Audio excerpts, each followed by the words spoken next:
I have to interject here. I wouldn't blame you if a part of your brain wasn't hearing some of this talk of mysticism and contemplation and screaming, "What the actual fuck are you privileged middle-class matcha-sipping, Facebook-commenting asshats talking about? How does any of this matter? Like, really matter?" I'll be honest, a part of me feels that way. See, at the time of this recording, we have just experienced the week in which Alton Sterling, Philando Castile, and 5 Dallas City police officers were murdered.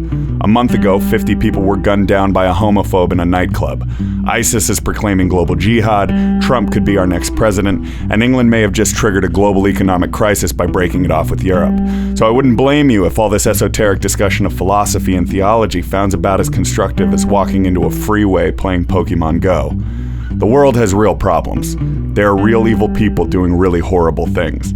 Why are we sitting in a room talking about meditation and the reason for prayer? Prayer doesn't seem to be fixing anything, does it? It's easy to view contemplation and activism as opposed ideas. One sits around thinking, the other takes a stand and does something. So it's easy to see how some people might consider theology and philosophy somewhat unnecessary exercises, because the world needs help, and as has so often been pointed out, our thoughts and prayers aren't doing much. But philosophy is the study of how we think, and theology is the study of how we think about God. What we think informs what we believe. What we believe dictates how we act. To borrow the words of someone far smarter than myself, Dietrich Bonhoeffer, he who believes does not flee. Bonhoeffer was a Lutheran theologian and a minister in Germany. He was arrested for treason by the Nazis. He was hung in a concentration camp. I grew up in traditions in which I heard this old tired refrain too often. The world is going to hell. I just can't wait for the Lord to come back. This concept is taken from a very literal reading of Revelation and became popularized among the American church throughout the last century. This theology is escapist and serves as a beautiful comfort blanket to those who don't know how to help the planet or are too wrapped up in their lives to try. It views God as other, as above, as being distant and disdainful of everything that exists in the physical plane. This is all just a temporary placeholder for us to prove our allegiance before it gets thrown away. It's bad theology. It's bad thinking. It leads to poor action. It's bullshit. The study of thought is essentially a study of value, and where we place our value is where we place our energy. Jesus, among many of the great spiritual teachers and thought shapers, have professed the idea that life is found in pursuit of the betterment of others, rather than the benefit of self. If you want to free yourself of suffering, free yourself of desire. If you seek to find your life, lose it.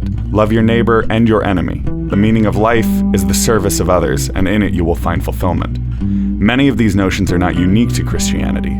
They are ancient and widespread, and virtually every neurological study of happiness tends to focus on the key to happiness being the pursuit of happiness for others. But Christians have to take it a step further, by necessity, because of what we claim to believe. We do not have the luxury of following a wise man or a great teacher. There have been many of those throughout all time. What separates Christianity is the sticky issue that Jesus is somehow God with us. We believe he is the manifestation of an unknowable God in a relatable context. He claimed so himself. The language can be interpreted and the literal meaning of the mysterious things he said can be picked and pulled apart, but at a certain point, Jesus started to claim he shared the mind of God. This means that Jesus does not get the comfort of being another wise man like Buddha, Confucius, or George Carlin. He was either a crackpot madman tripping on his own influence, a brilliant con man riding spiritual leadership to fame, or the very outside possibility that maybe, just maybe, he was telling the truth. We can't really know for sure, and definitely can't claim to, but this is the question we as Christians have to deal with. If Jesus was telling the truth, then we have a glimpse at the center of absolute meaning, absolute value, the heart of God. And it's pointed directly at the poor and the ostracized, the victimized and the oppressed, those who are racially segregated, women who are treated as second class, and people considered undeserving of the right to life. Jesus seems to say the kingdom of heaven is right in front of you, but you are held back by chains of fear, hate, dogma, and greed. It's no accident that some of the greatest civil rights leaders in history have been studiers of God, and it's no accident that they have lost their lives for it.